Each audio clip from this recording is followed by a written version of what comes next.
Hello, boys and girls. Here we are again for lesson 9 of our vacation Bible school here at St. Peter AME Zion Church in Tuscaloosa, Alabama. Guess what, guys? This is our last lesson for our vacation Bible school.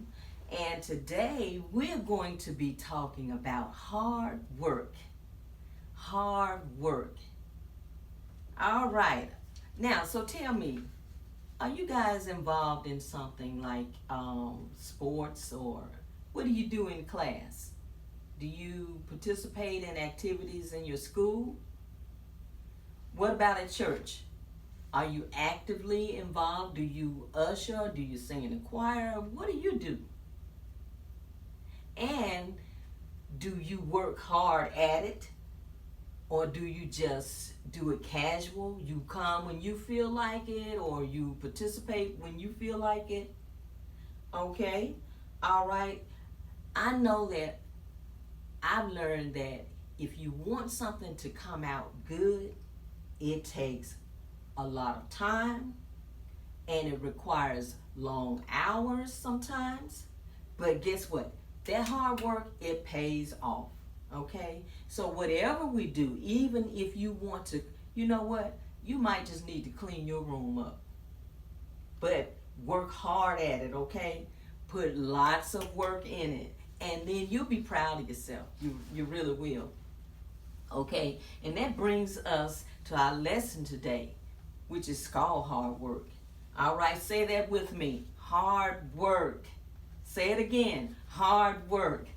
Okay, and our scripture is based on Nehemiah, the first chapter, verses 3 and 4, the fourth chapter, verses 1 through 9, and the fifth chapter, verses 15 and 16. Okay, in the Bible, it talks about Nehemiah and how he had a good work attitude. That's just something. You know what? If we can work hard at our attitude, we could change the rest of what we do. We need to have a good attitude so that we can be willing to work hard at whatever we're doing. Okay? Now, he had a good work attitude, but guess what, guys? We can't leave this out.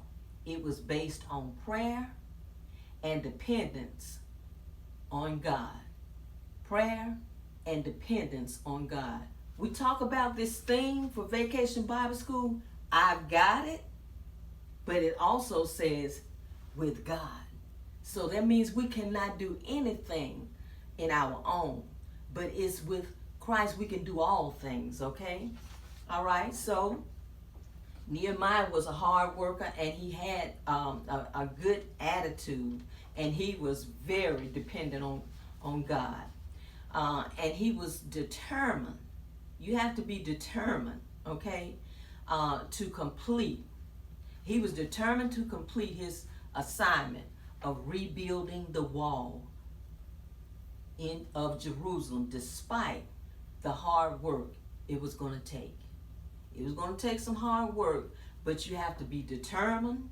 You have to be willing to put in the time, okay, and you have to even, you know, sometimes when I'm doing things, I have to fix my mind and to stay focused. You have to stay focused because there's so many things that we can be distracted from.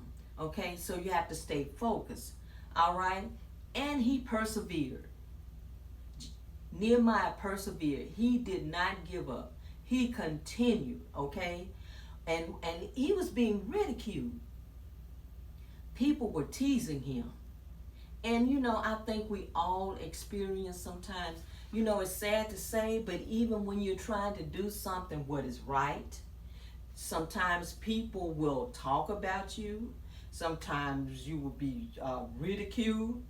And, you know, so distractions will come in your way, but you have to have that willpower, that determination that you're going to do it in spite of. I'm going to do my homework. I'm going to do what my teacher says. I'm going to do what my parents say.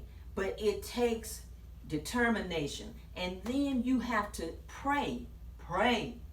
Always pray. Ask God for wisdom. Ask God. If you don't know how to be, ask God to show you how to be. If you got a bad attitude, ask God to fix that attitude. He can do anything, okay? He can do anything but fail. And so we to always rely and depend on God, okay? And that's in everything we do, okay?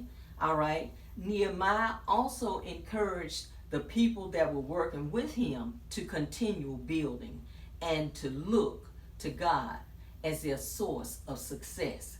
That's the key. Look to God as their source of success. He never left God out of the matter. He never left God out. He was always God conscious. He knew that it was going to take God to help him to do what needed to rebuild that wall. It was going to take God to help him to not look at what people were saying about him. It was going to take God so that he wouldn't be weary about doing good. And even with us, I know that even sometimes, when you have exams and when you got tests and like I said, some of you may be playing sports, and some of you may be in other curriculums at school or even at church. Well, it takes time, it takes perseverance, it takes working hard. You have to really stick to it, and you can't lose focus. That's the key. You cannot lose focus because you are going to have distractions. You are going to have somebody to be calling you and saying, well, hey, let's go do this. Okay, but you have to say, I want to succeed. I want to make it. I am determined, but I know I got to work hard. When you work hard, you're going to be proud at what the results look like, okay, because it's going to be good. So now, our story time. So let's hear again. We got two friends. Let's see what they say about the importance and the great payoff for hard work. Okay? All right. Now, today we're going to be talking about Celeste. And Celeste was failing in school. Here we got another person failing in school. All right? And she had a friend named Kelly. All right? Now, I don't know what led Celeste to just not be caring anymore. Okay? But she had gotten to the point where she was complaining about everything. She was complaining about the teacher. She was complaining about the homework. She was complaining about the rules. And that's something that you should look at. When you get to the point where you start complaining about everything, you don't, the teacher or the leader, you start complaining and you got all these negative complaints and you're saying you're tired and they're doing this and they're not doing that and you just don't want to follow the rules no more. That's a sign that something needs to change. It can happen to all of us, but that's a sign that something needs to change, okay? And even if you get to a point where you're discouraged about things because you feel like, I'm not going to make it, I'm failing in school, there is no failure in God. If you're failing, if you feel that you're failing, you need to go to somebody that is willing to help you. I believe that I know God got somebody for everybody. God got somebody right there where if you need help, go to somebody, reach out to someone so that you can get out of that rut of not wanting to do. God made us to be productive, not to just sit and not do nothing. Okay? All right. So anyway, we're still talking about Celeste and Kelly. All right. So Celeste was getting to the point where she was just complaining all the time. Okay? All right. So one day she was talking with Kelly, and Kelly could see that something was going wrong. Something wasn't right about Celeste. And when you got friends, as true friends, they could see something in you. Okay? Of course, she asked her. Okay? And when And that's when she found out that Celeste was failing in school. Now, Celeste was at the point she was failing so much that she wanted to quit. And she just said, look, I'm just going to quit and I'm just going to get me a job. I'm just going to go. I like to dress anyway, and I've always wanted to do something in design. I'm going to get me a job doing something at a store since I like dressing up. But her friend Kelly, which again, she was a true friend to her, Kelly brought out some good points. I call it a reality check.